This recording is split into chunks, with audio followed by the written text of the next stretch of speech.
Hello dear student. आपका स्वागत है आपके अपने YouTube channel study with Ranjit में। जैसा कि पिछली क्लास में हम लोग क्लास 10th के मैथ के प्रश्नावली 3.3 के क्वेश्चन को सॉल्व कर रहे थे, जिसमें क्वेश्चन नंबर 1 को सॉल्व किया गया था। तो आज की इस क्लास में हम लोग प्रश्नावली 3.3 के क्वेश्चन नंबर 2 को सॉल्व करेंगे। तो चलिए शुरू करते हैं और प्रश्नावली 3.3 के क्वेश्चन नंबर 2 को सॉल्व करते हैं। क्वेश्चन नंबर 2 है, निम्न समस्याओं में रैखिक समीकरणों के युग्म बनाइए और उनके हल यदि उनका अस्तित्व हो विलोपन विधि से ज्ञात कीजिए। इसमें जो पहला क्वेश्चन है, पहला क्वेश्चन जो है इसमें क्वेश्चन नंबर 1 जो है, यदि हम, इसमें क्या कहा गया है, यदि हम अंश में एक जोड़ दें तथा हर में से एक घटा दें तो भिन्न एक में बदल जाती है। यदि हर में एक जोड़ दें तो यह 1/2 हो जाती है, वह भिन्न क्या है। यहाँ पर हमें एक भिन्न ज्ञात करना है। और भिन्न कैसे ज्ञात करना है, इसमें कहा गया है कि अंश में एक जोड़ दें तथा हर में एक घटा दें। अंश में एक जोड़ दें और हर में एक घटा दें तो वह भिन्न एक में बदल जाती है। तो उसके लिए हमें क्या करना है, उसके लिए हमें क्या करना है, पहला जो क्वेश्चन है यहाँ पर हमें मान लेना है, माना भिन्न बराबर x/y। भिन्न को मान लिया गया है x/y। भिन्न को क्या माना गया है, x/y। और समीकरण बनाने के बाद किस विधि से हल करना है, हमें विलोपन विधि से। इसको ध्यान रखना। तो अब हम यहाँ पर लिखेंगे प्रश्नानुसार, क्या लिखेंगे, प्रश्नानुसार। प्रश्नानुसार देखिए इसमें क्या कहा गया है, इसमें कहा गया है कि अंश में एक जोड़ दें तथा हर में से एक घटा दें तो भिन्न हमारी क्या है, x/y है। अगर अंश में एक जोड़ देते हैं और हर में एक घटा देते हैं तो भिन्न बदल जाती है एक में। इसको बटे 1 कर लो और क्रॉस मल्टीप्लाई करा लो यहाँ पर। तो जब क्रॉस मल्टीप्लाई कराएंगे तो x हो जाएगा और प्लस में 1 और बराबर में आ जाएगा y और माइनस में 1। यहाँ पर x है, y को इधर ले आएंगे और यहाँ से 1 को पक्षांतर करेंगे, यहाँ -1 है तो ये भी आएगा इधर -1 हो जाएगा। यानी जो पहला समीकरण हमारा बना x - y बराबर में -2, एक समीकरण ये हमारा बन गया है। आगे कहा गया है, यहाँ पर लिख लेंगे तथा, क्या कहा गया है, यदि हर में एक जोड़ दे तो यह 1/2 हो जाती है। यानी अब हमें क्या करना है, ये जो भिन्न माना गया था x/y, इसमें कहा गया है कि यदि हर में एक जोड़ दें तो ये भिन्न हो जाएगी 1/2। क्रॉस मल्टीप्लाई कराएंगे तो ये 2x आ जाएगा यहाँ पर और 1 का गुणा इसमें कराएंगे तो y और प्लस 1 ही रहेगा। यहाँ पर 2x है, y को इधर ले आएंगे तो -y हो जाएगा, बराबर में 1 हो जाएगा। समीकरण ये बन जाएगा 2। तो विलोपन विधि में क्या करना है, विलोपन विधि से अगर हमें सॉल्व करना है तो दोनों समीकरण में कोई एक पद बराबर होना चाहिए, समान होना चाहिए। जैसे यहाँ पे x है, यहाँ 2x, ये वाला पद तो बराबर है नहीं, यहाँ y है और यहाँ y, और दोनों का चिन्ह क्या है, समान है, तो हम यहाँ पर घटाएंगे। हम यहाँ पर लिखेंगे समीकरण, ऐसे लिखेंगे समीकरण, समीकरण 2 में से 1 को घटा दीजिए, 2 में से, 2 में से समीकरण 1, यहाँ पर समीकरण 1 को घटाने पर, क्या करने पर, घटाने पर, और समीकरण 2 को लिखेंगे ऊपर, ऐसे लिख लेंगे बराबर में 1, और समीकरण 1 को लिख लेंगे नीचे x - y और बराबर में क्या आ जाएगा, यहाँ पर -2 आ जाएगा। इसको हमें घटाना है, तो जब घटाएंगे तो चिन्ह इसका बदल जाएगा, ये प्लस हो जाएगा, ये भी प्लस हो जाएगा और ये माइनस। तो 2x में से 1x माइनस करेंगे तो x आ जाएगा और ये +2 हो गया और 1 यानी 3। x का मान कितना आ गया हमारा? x का मान आ गया है कितना? 3। x का मान कितना आ गया है? 3। अब हम क्या करेंगे? अब हम लिखेंगे x बराबर 3 समीकरण x बराबर 3 समीकरण 1 में रखने पर, 1 में रखने पर, चाहे हम 2 में रखेंगे चाहे 1 में, आंसर हमारा आएगा। तो समीकरण 1 में यहाँ पर रखेंगे, समीकरण 1 हमारा ये है, तो यहाँ पर लिखेंगे 3 माइनस वाई और बराबर में -2 है। 3 को जब इधर लाएंगे तो यहाँ माइनस वाई है, ये -2 है। 3 भी जब इधर आएगा तो -3 हो जाएगा, यानी आंसर हमारा कितना आएगा? माइनस वाई बराबर में हो जाएगा -5 और वाई बराबर आ जाएगा 5। y का मान कितना? माइनस माइनस कैंसिल हो गया। y का मान कितना आ गया? 5। तो भिन्न हमारी क्या आ गई? भिन्न हमारी क्या आ गई? यहाँ पर भिन्न को माना गया था x बटे वाई, तो x का मान आया है 3 और y का मान आया है कितना? y का मान कितना आ गया है? 5। यहाँ 5 लिखना है। 3 बटे 5 ये हमारी भिन्न हो जाएगी और हमें भिन्न को ही तो ज्ञात करना था कि वह भिन्न क्या है, तो वह भिन्न होगी 3 बटे 5। यही हो जाएगा इस क्वेश्चन का आंसर। चलिए क्वेश्चन नंबर 2 को सॉल्व करते हैं। क्वेश्चन नंबर 2 को सॉल्व करते हैं। क्वेश्चन नंबर 2 क्या है? इसमें कहा गया है 5 वर्ष पहले नूरी की आयु सोनू की आयु की 3 गुनी थी। 10 वर्ष पश्चात नूरी की आयु सोनू की आयु की 2 गुनी हो जाएगी। नूरी और सोनू की वर्तमान आयु कितनी है? यहाँ पर वर्तमान आयु ज्ञात करना है नूरी और सोनू की। तो यहाँ पर मान लेंगे, क्या करेंगे? यहाँ पर 2 नंबर सवाल जो है क्वेश्चन नंबर 2 का, यहाँ पर मानेंगे, माना नूरी की, ऐसे लिखेंगे नूरी की वर्तमान आयु बराबर x वर्ष। क्या मानेंगे? x वर्ष। और सोनू की वर्तमान आयु, सोनू की वर्तमान आयु को मानेंगे क्या? y वर्ष। उसके बाद हम लिखेंगे प्रश्नानुसार, क्या लिखेंगे? प्रश्नानुसार, प्रश्नानुसार, प्रश्नानुसार में क्या करना है? जैसे यहाँ पे कहा गया है, तो सबसे पहले हम नूरी और सोनू की वर्तमान आयु को हम बराबर रख लेंगे। इस प्रकार से ऐसे लिख लेंगे, x बराबर में लिख लेंगे y।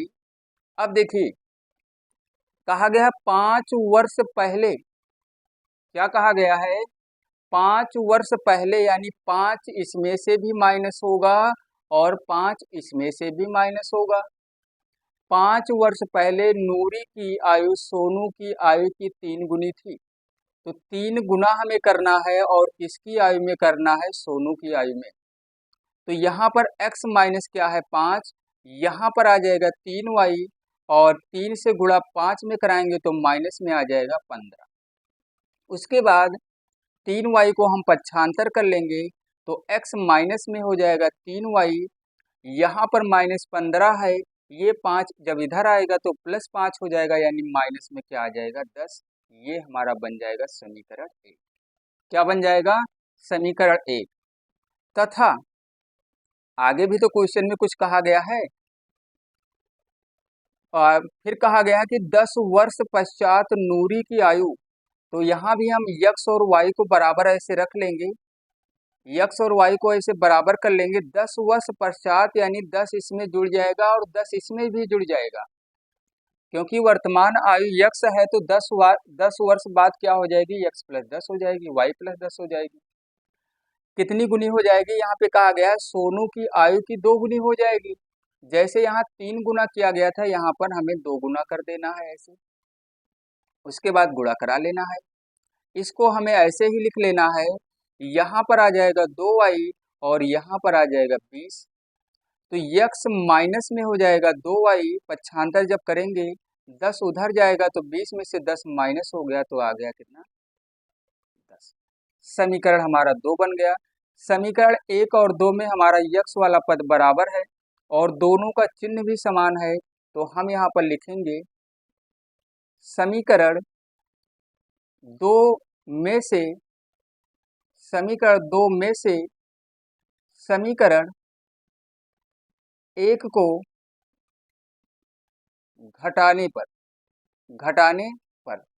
समीकरण 2 को लिख लो ऊपर इस तरीके से और समीकरण 1 को लिख लो नीचे x माइनस 3y और बराबर में माइनस में 10। इसको घटा लो, घटाएंगे चिन्ह बदल जाएगा, ये प्लस हो गया, ये माइनस, ये कैंसिल हो गया। 3y प्लस में और माइनस 2y यानी 1y बचेगा यहाँ। ये प्लस 10 और ये भी प्लस 10 यानी आ गया 20। तो y का मान कितना आ गया? y का मान आ गया है 20। अब हम क्या करेंगे? अब हम लिखेंगे y बराबर 20 समीकरण 1 में रखने पर तो यहाँ पर समीकरण 1 है x माइनस 3y, तो x माइनस 3 गुणे 20 कर लेना है और बराबर में माइनस 10 रखना है। x माइनस में आ जाएगा 60 और बराबर में माइनस 10 है। 60 को जब उधर लेकर जाएंगे तो ये माइनस से प्लस 60 हो जाएगा, यानी 60 में से 10 माइनस हो जाएगा तो x का मान कितना आ जाएगा? 50। कितना आ जाएगा? 50। तो नूरी की वर्तमान आयु ऐसे लिखेंगे, नूरी की वर्तमान आयु बराबर कितना माना गया था? x वर्ष माना गया था, तो x का मान आ गया है 50, यानी लिखेंगे हम 50 वर्ष। सोनू की ऐसे लिखेंगे, सोनू की वर्तमान आयु क्या यहाँ माना गया था? y, तो बराबर क्या लिखना है? 20 वर्ष। ये हो जाएगा हमारा आंसर हो जाएगा। तो कितना आ गया? नूरी की वर्तमान आयु 50 वर्ष और सोनू की वर्तमान आयु कितनी आ गई है? 20 वर्ष। चलिए 3 नंबर जो क्वेश्चन है उसको भी सॉल्व किया जाए। क्वेश्चन नंबर जो 3 है इसमें कहा गया है 2 अंकों की संख्या के अंकों का योग 9 है। इस संख्या का 9 गुना संख्या के अंकों को पलटने से बनी संख्या का 2 गुना है, वह संख्या ज्ञात कीजिए। तो यहाँ पर 2 अंकों की संख्या है, तो इसका मतलब ये हुआ कि एक अंक इकाई पे होगा और एक अंक कहाँ होगा? दहाई पर। एक अंक इकाई पर होगा और एक अंक दहाई पर होगा। इसको थोड़ा सा ऊपर कर लेते हैं, इसको थोड़ा सा ऊपर कर लेते हैं। तो 3 नंबर क्या है? यहाँ पर हमें इकाई और दहाई का अंक मानना है। क्या मानना है? इकाई और दहाई का अंक मानना है। तो चलिए इसको मान लेते हैं। 3 नंबर है, माना, क्या लिखेंगे? माना इकाई का अंक, इकाई का अंक, इकाई के अंक को यहाँ पर मान लो x और दहाई का जो अंक है, दहाई का अंक, दहाई का जो अंक है इसको मान लो y। तो संख्या हमारी क्या बन जाएगी? तब संख्या यहाँ पर बन जाएगी कितना? इसकी जो संख्या बनेगी, संख्या यहाँ पर बन जाएगी 10y और प्लस में x। ये हमारी संख्या हो गई। इकाई का अंक अगर x माना गया है, दहाई का अंक y माना गया है, तो संख्या क्या हो जाएगी? 10y प्लस x हो जाएगी। उसके बाद लिखेंगे यहाँ पर प्रश्नानुसार, क्या लिखेंगे? प्रश्नानुसार, प्रश्नानुसार यहाँ पर लिखेंगे, यहाँ पर कहा गया कि अंकों का योग, तो अंक यही तो है, x और y ही तो अंक है, संख्या की बात नहीं हो रही, अंकों का योग यानी x और प्लस y बराबर कितना है? x और प्लस y बराबर 9 है। समीकरण हमारा 1 बन गया। तथा क्या कहा गया है फिर?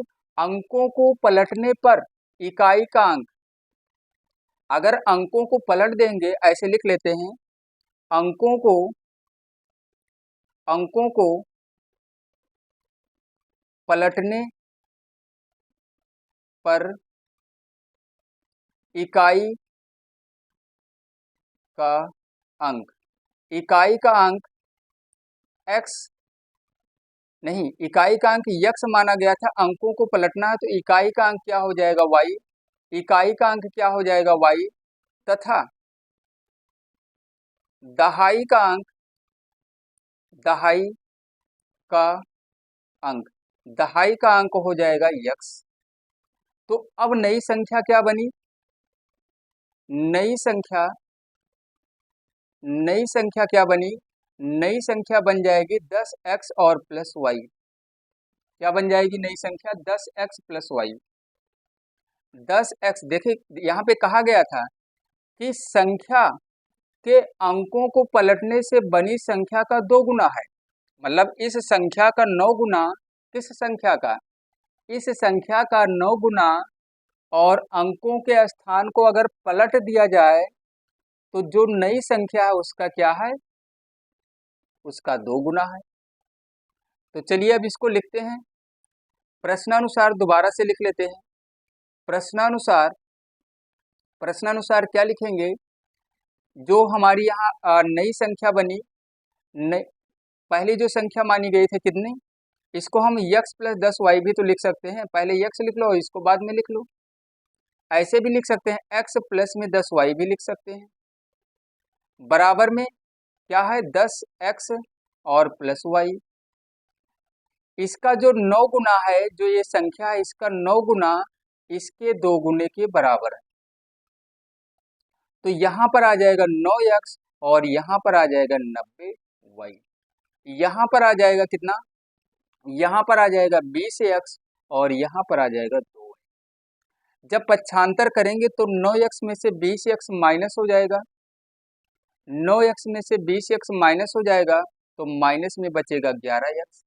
90y में से 2y माइनस हो जाएगा तो बचेगा 88y। यहाँ पर कुछ नहीं बचा, 0 बचा। -11 को कॉमन ले लिया गया तो यहाँ x माइनस क्या बचेगा 8, क्या बचेगा x माइनस 8y बराबर 0। तो इसको हम ऐसे लिख सकते हैं x माइनस 8y और बराबर में 0। दोनों पक्षों में 11 से भाग कर दिया गया, -11 से, तो इधर तो 0 ही आएगा और ये -11 कैंसिल हो गया। समीकरण ये बन गया 2। अब हम क्या लिखेंगे, यहाँ एक पद हमारा बराबर मिल गया है x वाला, तो यहाँ पर लिखेंगे, यहाँ पर क्या लिखेंगे, यहाँ पर हम लिखेंगे समीकरण 2 में से, 2 में से एक को घटाने पर, एक को घटाने पर, और समीकरण 2 को हम लिख लेंगे ऊपर x माइनस 8y बराबर में 0, और समीकरण 1 को हम लिखेंगे नीचे, यानी x और प्लस में क्या है y केवल है, बराबर क्या है 9, और घटाएंगे तो ये माइनस हो जाएगा, ये माइनस और ये माइनस, चिन्ह बदल जाएगा, ये कैंसिल हो गया। यहाँ पर आ गया कितना, माइनस में 9y, क्या आ गया यहाँ पर माइनस में 9y और बराबर में -9, माइनस से माइनस कैंसिल हो गया, 9 से 9 कैंसिल हो गया, तो y का मान कितना आ गया, y का मान यहाँ पर आ गया है 1। y का मान कितना आ गया है 1, y का मान 1 आ गया है। तो अब हम लिखेंगे y बराबर 1 समीकरण 1 में रखने पर, रखने पर, समीकरण 1 में रखने पर, तो समीकरण 1 क्या है, x प्लस हमें लिखना है 1, यहाँ पर देखिए बराबर में क्या लिखना है 9, 1 को पक्षांतर करेंगे तो x बराबर हो जाएगा 9 माइनस 1, यानी x का मान आ जाएगा, x का मान कितना आ जाएगा 8, y का मान कितना आ गया है 1। संख्या क्या माना गया था, संख्या देखिए यहाँ पे, संख्या को हम माने थे, संख्या को माना गया था 10y प्लस x, तो संख्या यहाँ पर लिखेंगे ऐसे, संख्या ही तो हमें ज्ञात करना था, क्वेश्चन देख लीजिए, यहाँ पर 10y है तो 10 गुणे क्या लिखना है हमें 1, और प्लस में क्या है x, यानी हमें लिखना है 8, तो यहाँ पर क्या लिखना है 8, तो ये हो जाएगा 10 एक कम 10 और यहाँ पर 8 है, यानी संख्या हो जाएगी 18। संख्या हमारी आ गई है कितनी 18, यही हो जाएगा इस क्वेश्चन का आंसर।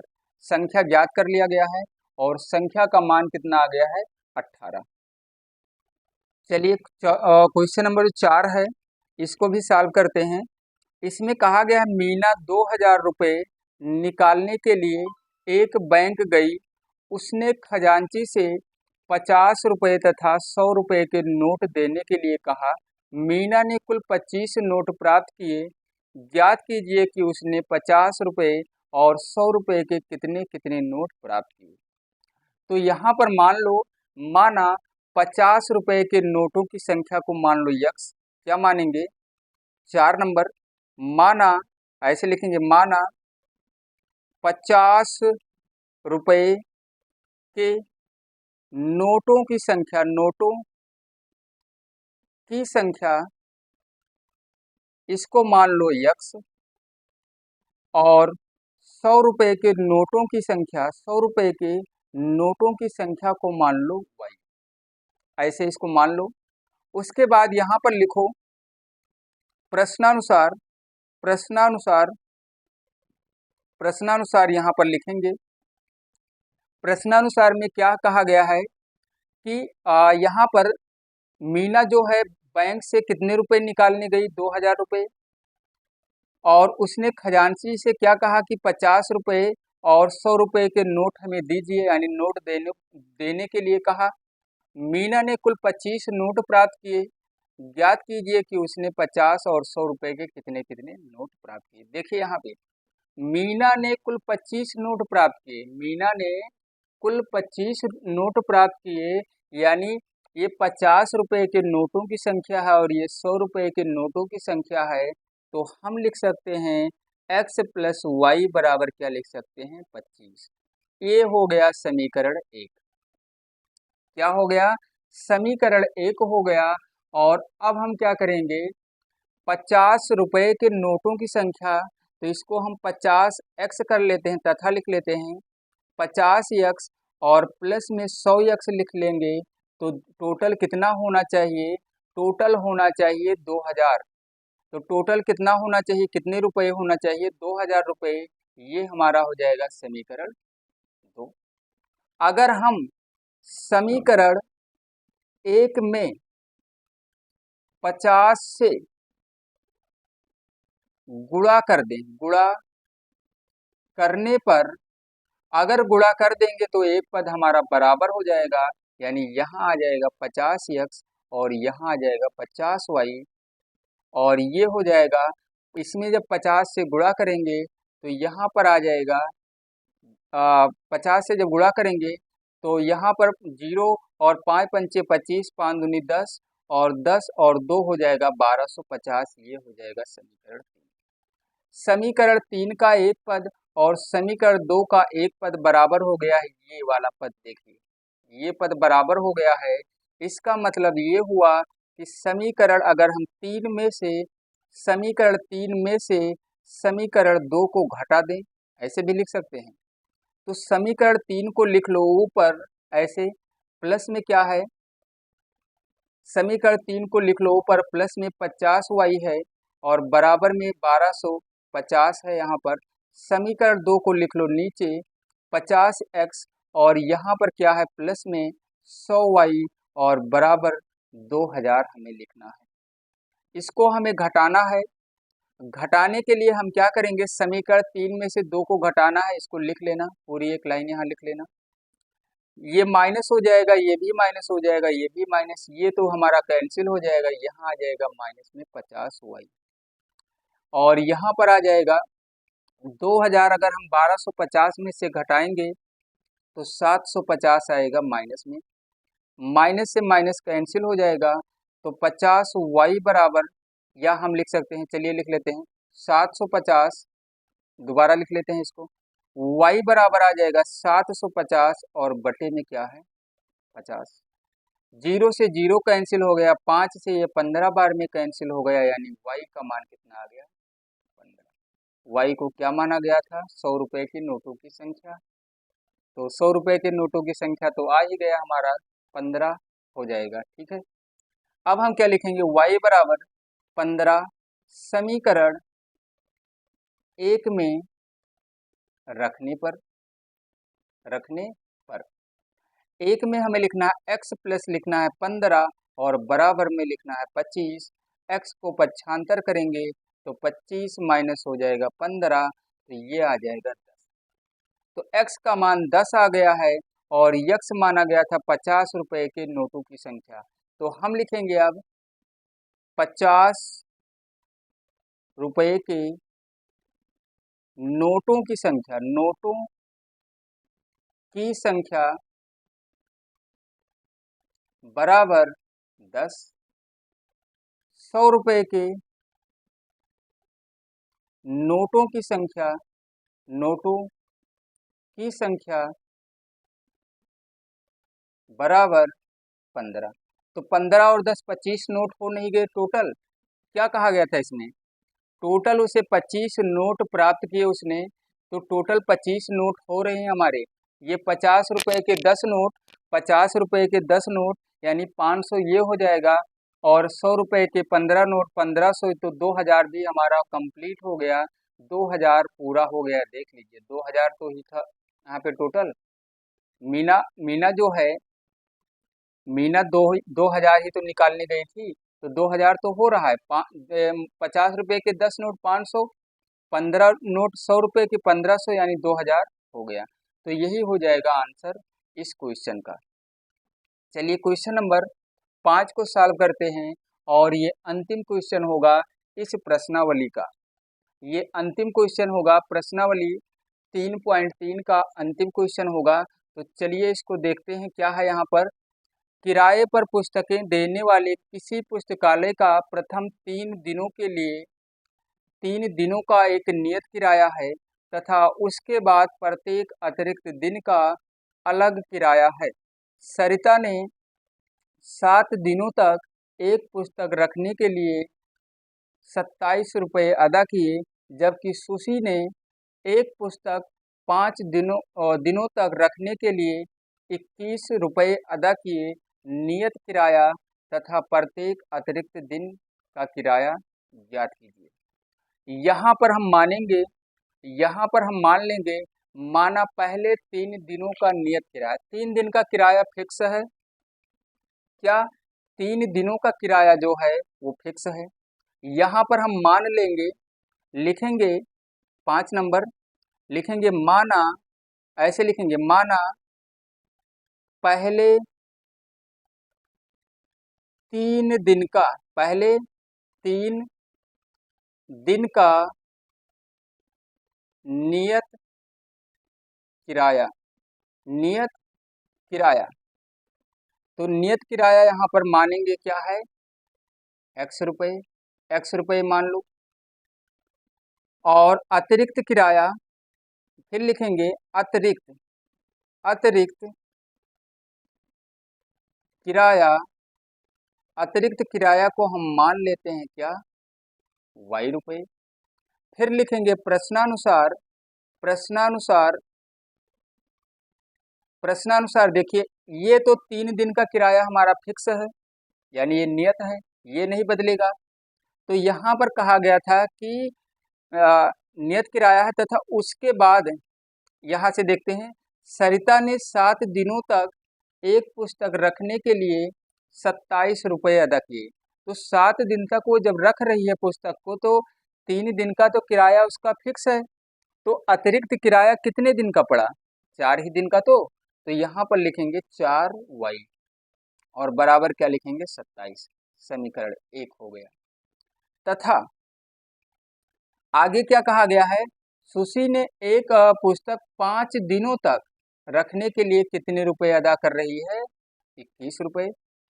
तो यहाँ पर क्या करना है, ये तो हमारा किराया फिक्स है, x तो हमारा फिक्स है, यानी ये नियत किराया है कितने दिन का, 3, और वो 5 दिन के लिए पुस्तक को ले गई है, 5 दिन के लिए। इसका मतलब उसे 2 दिन का अतिरिक्त किराया देना पड़ा। तो यहाँ पर लिख लेंगे क्या, प्लस 2y और बराबर में 21। समीकरण हमारा हो जाएगा 2।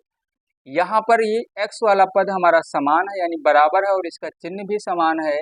तो क्या करेंगे, समीकरण 2 में से समीकरण 1 को घटाने पर, घटाने पर अगर जो पद हमारा समान है, बराबर है, उसका चिन्ह भी समान है तो हम घटाएंगे। तो समीकरण 2 को लिख लो, ऊपर x प्लस में 2y और यहाँ बराबर में लिखेंगे 21 और यहाँ पर लिखेंगे x प्लस में 4y और बराबर में लिखेंगे 27। इसमें से घटा लेंगे, ये माइनस हो जाएगा, ये भी माइनस, ये भी माइनस, ये कैंसिल हो गया। 2 में से 4 को माइनस करेंगे तो माइनस में 2y आ जाएगा। 21 में से 27 को माइनस करेंगे तो माइनस में आ जाएगा 6। तो y बराबर हो जाएगा -6 और बटे में -2। माइनस माइनस कैंसिल हो गया, 2 से 6 3 बार में कैंसिल हो गया, तो y का मान कितना आ गया? y का मान आ गया 3। y का मान कितना आ गया? 3। चलिए x का भी निकाल लेते हैं। यहाँ पर लिखेंगे, यहाँ पर क्या लिखेंगे? चलिए फिर से दोबारा लिखते हैं। y बराबर 3 समीकरण 1 में रखने पर एक हमारा ये है समीकरण, तो यहाँ पर लिखेंगे x और प्लस में लिखेंगे 4 और गुणे में 3, क्योंकि y का मान 3 है और बराबर में 27। तो यहाँ पर x प्लस हो जाएगा 12 और यहाँ पे है 27। 12 को पक्षांतर करेंगे तो 27 में से 12 माइनस हो जाएगा, x का मान आ जाएगा 15। x का मान कितना आ गया? 15। और अब हमें क्या लिखना है? अब हमें लिखना है x को, x क्या माना गया था? नियत किराया जो है 15 रुपये होगा और अतिरिक्त किराया कितना होगा? 3 रुपये। तो यहाँ पर एक लाइन हम लिख लेंगे। देखिए क्या माना गया था? x जो माना गया था ये नियत किराया था पहले 3 दिन का, और अतिरिक्त किराए को y माना गया था, तो y का मान 3 है और x का मान 15। नियत किराया कितना है? 15 रुपये, अतिरिक्त किराया कितना है? 3 रुपये। तो अब यहाँ पर देख लीजिए क्वेश्चन क्या निकालना था। तो नियत किराया तथा प्रत्येक अतिरिक्त दिन का किराया हमें ज्ञात करना था। तो यहाँ पर अब हम लिख लेंगे, क्या लिखेंगे? अतः, ऐसे लिख लेंगे, अतः पहले 3 दिन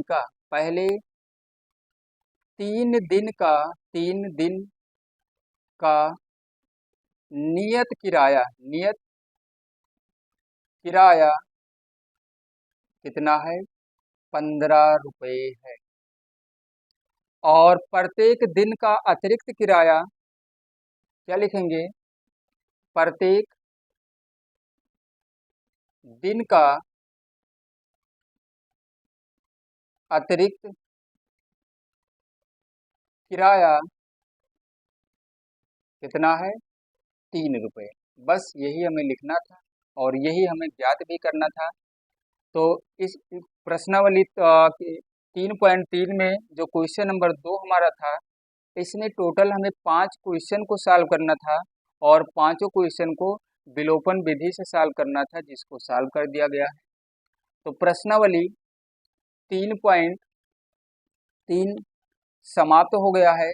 अब इसमें क्वेश्चन नहीं बचे हैं, क्योंकि पिछली क्लास में क्वेश्चन नंबर 1 को सॉल्व किया गया था और क्वेश्चन नंबर 1 में 4 क्वेश्चन थे, और आज सॉल्व किया गया क्वेश्चन नंबर 2, जिसमें 5 क्वेश्चन थे और पांचों को सॉल्व कर दिया गया है। तो प्रश्नावली 3.3 में अब कोई भी क्वेश्चन नहीं बचा है, सभी क्वेश्चन सॉल्व हो गए हैं। तो आज की इस क्लास में बस इतना ही, और फिर मिलते हैं अगली क्लास में।